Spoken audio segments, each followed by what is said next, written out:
link da história dela também com a ótica feminina, então acho que nos trabalhos vocês devem ter visto, tem também bastante da expressão da ótica feminina também. Ela vai contar um pouquinho dos projetos e da história dela.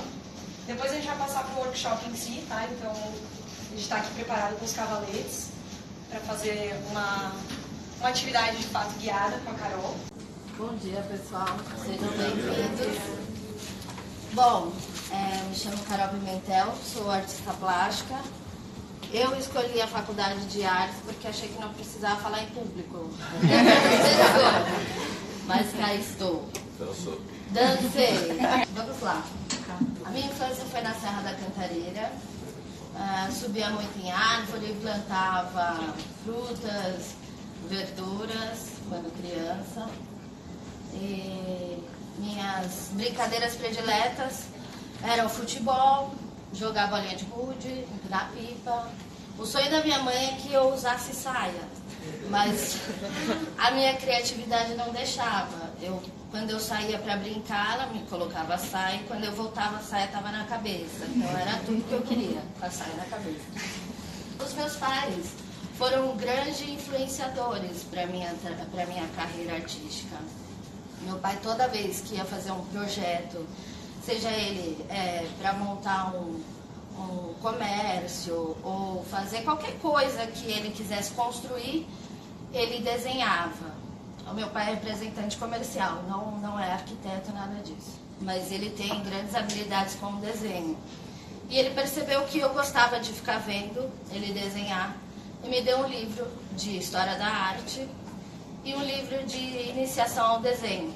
Então, toda vez que ele, após me dar esses livros, toda vez que ele começava a desenhar, eu ficava ao lado dele para treinar os traços.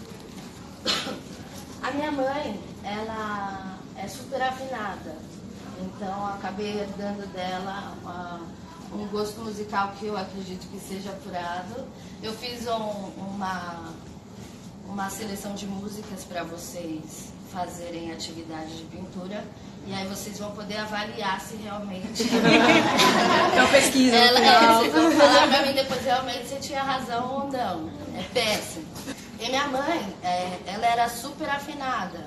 É super afinada, está viva, graças a Deus. Além de fazer trabalhos manuais, como crochê, tricô, pintura em madeira. Hoje ela faz muita pintura em madeira.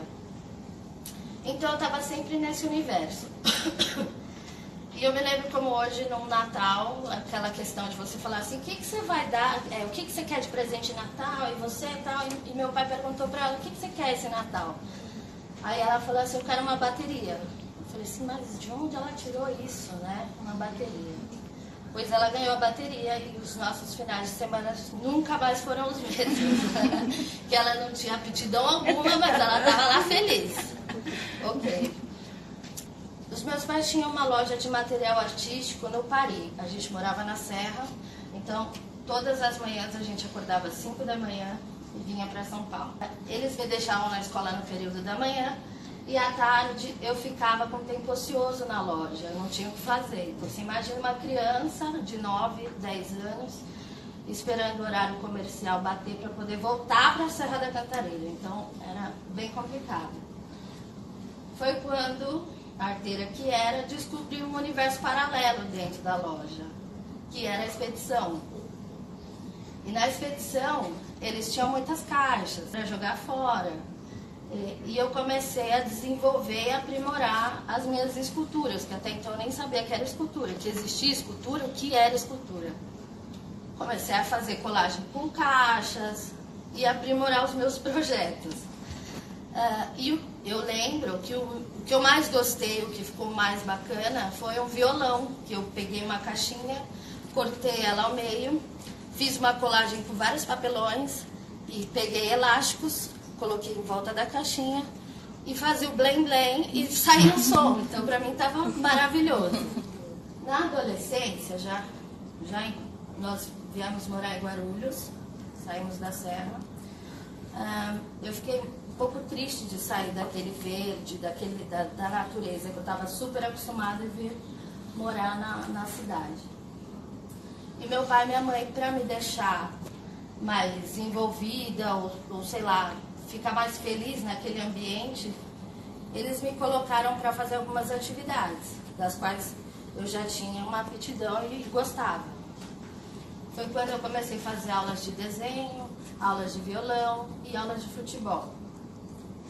Nesse meio tempo também, já gostando e já desenvolvendo a minha aptidão musical, eu tinha uma banda, que naquele tempo, hoje tem bastante, mas naquele tempo era super inovador. Eu tinha uma banda só de mulheres, olha que incrível, incrível. Eu tocava carrom e fazia aulas de violão. Nas aulas de desenho, eu tinha um grande mestre, que também foi um dos meus maiores influenciadores. Ele trabalhava na editora que fazia a Turma da Mônica, já por tempos, por anos. Além de me dar as aulas no ateliê, ele trabalhava na Turma da Mônica. E ele porque queria a qualquer custo me treinar para que eu fosse trabalhar na Turma da Mônica. Naquele momento, na aula de violão, meu professor estava me ensinando a ler partitura. Só que aquilo não entrava de forma alguma na minha cabeça. E eu já estava me sentindo um pouco mais desmotivada nas aulas de violão. E no futebol, acreditem vocês que eu era jogadora de futebol, apesar de ter mudado um pouco o meu corpo. Eu já estava jogando para o Juventus, estava fazendo a seletiva do Campeonato Paulista de Futebol e estava super envolvido. Mas naquele momento, o futebol feminino não tinha visibilidade. Está longe de ter a visibilidade que o futebol feminino merece, fazendo uma analogia em relação ao futebol masculino. Mas está anos-luz à frente do que na minha época. Então, estava chegando o momento de escolher a faculdade. E pelo fato de não ter a visibilidade necessária no futebol feminino, o violão, eu não compreender nada do que estava acontecendo em relação às partituras, eu falei assim, eu vou para as artes, né? Então, eu fui fazer faculdade de artes em São Paulo. Logo após a faculdade, eu fiquei um ano desempregada, depois que me formei. Mas logo após esse ano, eu fui contratada pelo Circo Escola. O Circo Escola é um projeto social que atende crianças e adolescentes de 7 a 17 anos e oferece todas as linguagens artísticas possíveis para essas crianças. Então, é um projeto extremamente enriquecedor tanto para o profissional quanto para a criança e para o entorno do bairro. Fiquei por 5 anos no circo. E eu fiquei cansada de dar aula, porque, como eu falei para vocês, eu me formei em artes e não achava que tinha que falar em público, falar para as pessoas. E ainda não era aquilo que eu queria fazer. Durante 5 anos, eu tive as experiências mais bizarras que vocês podem imaginar. Sim, mas não tá nem metade aí. Eu juro. Eu fui chapeira. Sei fazer um sanduíche maravilhoso. Sabe mesmo. Eu fui vendedora de moedas antigas.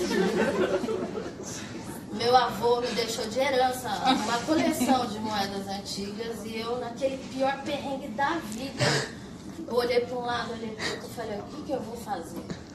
Só tinha as moedas do avô, eu vou vender. Ele deve estar se revirando. Ficou espalhando por aí. Eu fui hippie. Essa daí foi legal.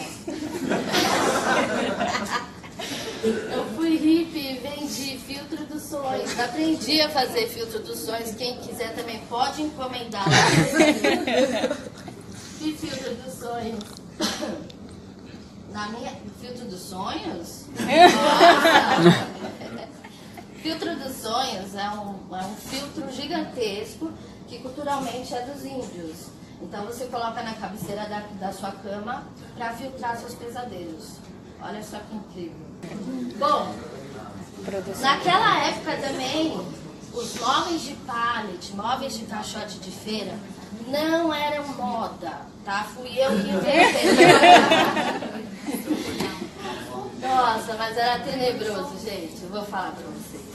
pegar aqueles pallets pesados, lixar. Enfim, eu fiquei fazendo isso aí por uns 3 meses, não aguentei mais. Falei, não, isso tá muito mesmo.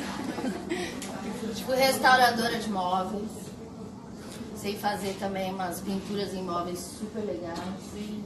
Fui pintora de parede, pintora de rodapé, eu sei. Enfim. Vendedora de cerveja, essa daí foi a pior. Porque eu vendia e tomava. Aí eu falei logo. Essa daí foi a derradeira. Empresária do ramo da confecção, olha que bonita. Eu abri uma fábrica, em parceria com sócios, que a gente produzia estojos e necessários. A gente estava indo para a China para fazer a importação desses produtos. Quando a gente voltou dessa primeira reunião com os chineses, o Brasil tinha estabelecido uma lei que todas as fábricas de estojo e necessário tinham que ter um selo do Inmetro. Aí quebrou minhas pernas. A gente teve que ir às pressas, estava nas vésperas do volta às aulas, que era o momento que a gente mais vendia. A gente teve que instalar todo o processo do Inmetro, desde a hora que chega o produto, a hora que sai, com números e toda uma burocracia. Nós contratamos uma empresa para ensinar e implantar toda essa sistemática. Conseguimos o selo, fomos aprovados, passou a volta às aulas, a lei já não existia mais, mas também não tinha mais empresa, porque a gente já estava vermelho do vermelho. Enfim, depois de todas essas experiências bizarras, das quais ainda faltam algumas, eu estava cansada, eu não queria mais ser empreendedora, mas eu compreendi por que eu precisei passar por aquilo. Eu queria ser uma artista plástica, mas não tinha nenhuma estrutura administrativa. E todas essas experiências acabaram me ensinando coisas que foram necessárias para a minha carreira. Logo em seguida, depois de tudo isso, eu fiz um pacto comigo mesma que eu só ia fazer aquilo que eu amava de fato, que é realmente trabalhar com as artes. Então eu abri o Ateliê Urbano. Junto com o Ateliê Urbano eu casei com a Kate, minha parceira, que está me devendo realmente um casamento, porque ela a gente só mora junta, viu? E no Ateliê Urbano, a gente teve várias vivências onde eu pude, de fato, mergulhar na temática do meu trabalho. Nós fizemos sarais feministas, onde eu pude conhecer artistas da cidade, grandes mulheres, das quais eu me inspirei. E através das minhas vivências, vocês podem ver que existe uma luta aí no viés artístico. E desde então, faz 4 anos, efetivamente, que eu sobrevivo das artes visuais. E todos vocês devem estar perguntando, mas dá para viver de arte? Tá? Hoje, como eu sobrevivo das artes? Eu tenho seus apoios, que acabam me mantendo, de certa forma, nas feiras de arte, nas exposições. Quando eu participo de exposições fora do Brasil, são eles que me dão todo o suporte para enviar as obras. Enfim, sabe aquelas marcas que eu via na loja do meu pai e da minha mãe? São essas marcas, duas delas que participam dessa minha trajetória e que me apoiam. E que vocês vão experimentar aqui na atividade. Além de ter os apoios, a gente participa de salões de arte, de concursos de pintura, de editais.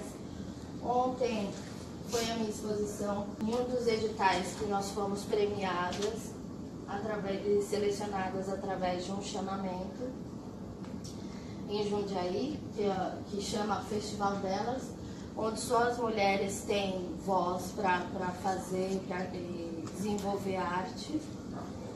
e para mim é uma honra ter participado. A gente faz projetos, desenvolve projetos com grafite, seja na área interna e externa, muros, grafites comerciais. A gente desenvolve projetos customizados, personalizados, de acordo com a tua ideia. As malas. Não quer perder sua mala na esteira? Pode chamar a gente no Instagram.